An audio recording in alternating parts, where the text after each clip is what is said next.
Avec notre invité ce soir à 18h19, il a dirigé la SNCF pendant plus de 11 ans et il est aujourd'hui à la tête d'Initiative France, un réseau de 215 associations pour accompagner les créateurs d'entreprises. Bonsoir Guillaume Pépi. Bonsoir. Certains aiment à vous présenter désormais comme chef de gare de la création d'entreprises. Est-ce que ça vous va comme titre ? Ça serait flatteur, mais en fait, c'est surtout les 20 000 bénévoles qui sont partout en France. C'est des chefs d'entreprise, c'est des cadres, c'est des experts qui vont aider vous, moi, d'autres, 50 000 personnes chaque année, qui tout d'un coup se disent « Et si je créais mon propre job ? Et si je créais ma propre entreprise ?»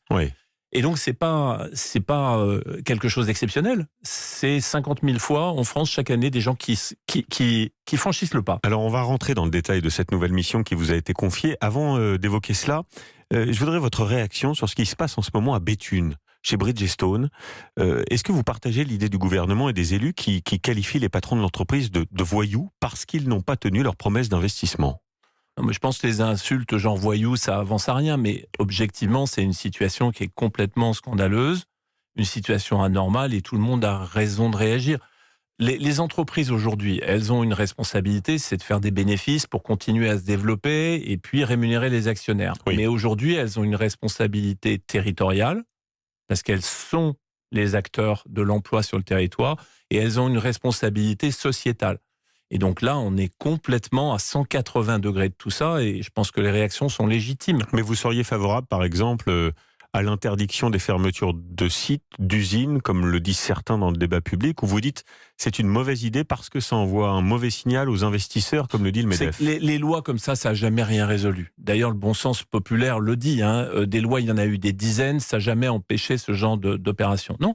Je pense que la réaction, entre guillemets, politique, sociale, médiatique, elle est autrement plus forte et elle va obliger cette entreprise à se mettre autour de la table pour discuter vraiment de sa responsabilité sur ce territoire. Bien. Votre mission, donc maintenant, vous l'avez évoqué au début de cette interview, auprès des petites entreprises, on en parle moins que les grandes d'ailleurs. Comment vont-elles ces petites entreprises ? Vous avez, je crois, sondé 10 000 entrepreneurs. Quelle est leur morale par ces temps de crise ? On sait que ça va plutôt mal pour l'économie et donc pour les grandes boîtes et donc aussi pour les petites entreprises. Est-ce qu'on peut craindre malheureusement des cascades, des faillites en cascade comme on l'annonce pour les grands groupes ? C'est vrai que le confinement et même la sortie du confinement, c'est très dur pour les toutes petites entreprises, la trésorerie, tout ça. Mais toutes ces entreprises-là disent, 7 sur 10, on a été très bien accompagnés. L'État, avec le Fonds de solidarité, les régions, avec des fonds d'urgence, elles ont été extrêmement actives. Et puis nous, les réseaux Initiative France, on s'est beaucoup mobilisés. On a embauché des bénévoles supplémentaires et on est allé au contact de toutes ces très jeunes entreprises. Donc c'est des restaurateurs, c'est des cafetiers, c'est des hôtels, c'est des artisans, voilà. Des sociétés de services notre aussi. Notre métier, Initiative France, c'est quand vous décidez d'avoir une idée, c'est de la transformer en projet. Et une fois que le projet existe, on va le transformer en entreprise. Et vous dites un truc très intéressant, Guillaume Pépi. Vous dites, quand on a l'envie et qu'on a une bonne idée, l'argent n'est pas un problème pour monter une boîte. Et ça va surprendre beaucoup de nos auditeurs. Absolument. Mais tout simplement parce qu'on est là pour, avec la BPI, donc la Banque publique d'investissement, avec les régions, avec l'État, on est là pour faire des prêts d'honneur, on est là pour faire des prêts bancaires.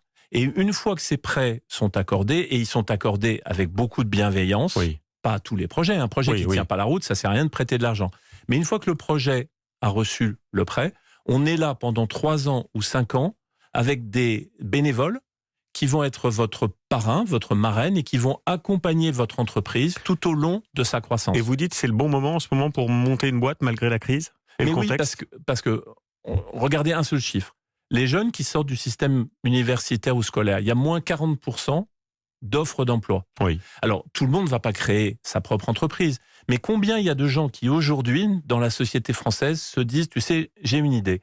Mon grand-père faisait ceci. J'ai réfléchi. Je me demande si on ne pourrait pas faire quelque activité. Et puis, tout d'un coup, il y a une sorte d'autocensure, d'inhibition. Et moi, ce que je porte comme message avec tous ces bénévoles, c'est, mais allez-y, parce qu'on est à vos côtés pour prêter de l'argent et pour vous accompagner. Donc on va donner votre 06, c'est le 06 42. Non, je m'arrête là. Voilà. Non, mais en revanche, le site, c'est Initiative France. Voilà, Initiative France, vous êtes épaulé par la BPI. Je voudrais juste qu'on dise un mot aussi de la manière dont vous les aidez. C'est un boulot formidable mené par 20 000 bénévoles, j'ai lu ça, qui les accompagnent, qui préparent les demandes de prêts, qui les aident à s'organiser. Et puis les collectivités, vous l'avez évoqué brièvement, qui ont mis la main à la poche pour soutenir ces entreprises.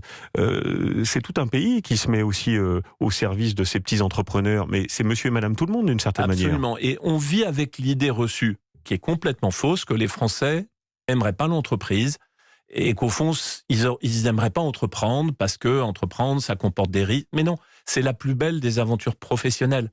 Tous les gens, moi que j'ai eu la chance de rencontrer depuis quelques mois sur le terrain, on était à Mantes la semaine dernière, on rencontre une dame qui a fait beaucoup de services à la personne, puis un jour, elle a envie, parce qu'elle se sent les épaules, elle a envie de créer sa propre boîte de services à la personne.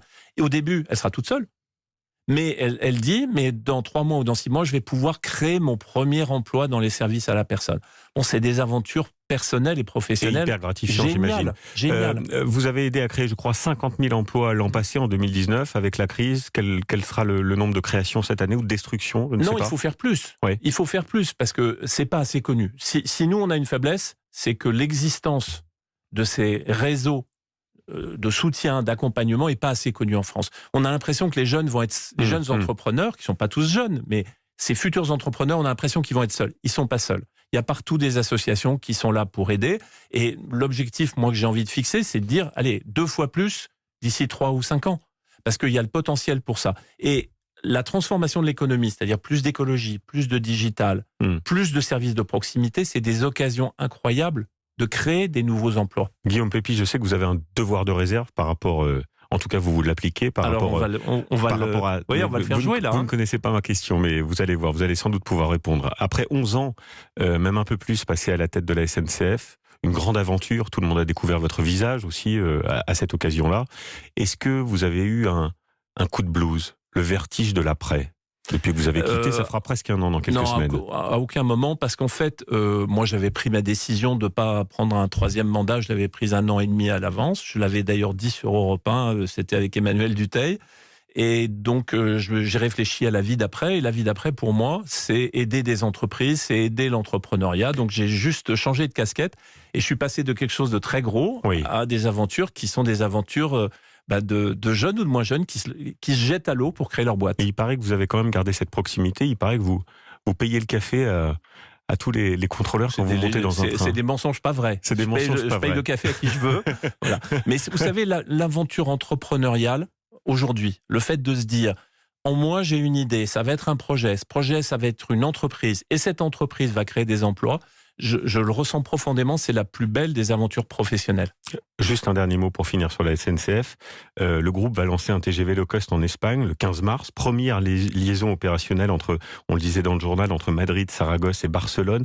C'était votre bébé, ce TGV inouï? C'était pas mon bébé, c'était le bébé de la SNCF à l'époque où je la dirigeais. C'est devenu réalité parce que l'équipe d'aujourd'hui a décidé de soutenir ce projet. Ça a un avantage, c'est que ça permettra aux Espagnols de bénéficier, comme en France, du Ouigo, qui est une façon très rapide, très sûre et très peu chère de voyager. Et le Ouigo est un succès en France, je suis sûr que ça sera un succès en Espagne. Mais ça fait du bien d'avoir des comment dirais-je, des projets qui restent quand on a été à la tête d'une grande entreprise comme la SNCF. Vous savez, à la SNCF, c'est une entreprise publique. Elle n'appartient pas aux dirigeants. Moi, j'en ai été en quelque sorte le manager, l'entrepreneur. Louis Gallois l'avait été avant moi. D'autres me succèdent aujourd'hui. C'est leur responsabilité. Ils font certainement très bien le travail. Les entreprises publiques, ça a ceci de formidable, c'est que ça appartient d'abord aux clients, aux salariés et à notre pays. Merci infiniment Guillaume Pépi d'avoir été ce soir en direct dans Europe Soir. Merci à vous.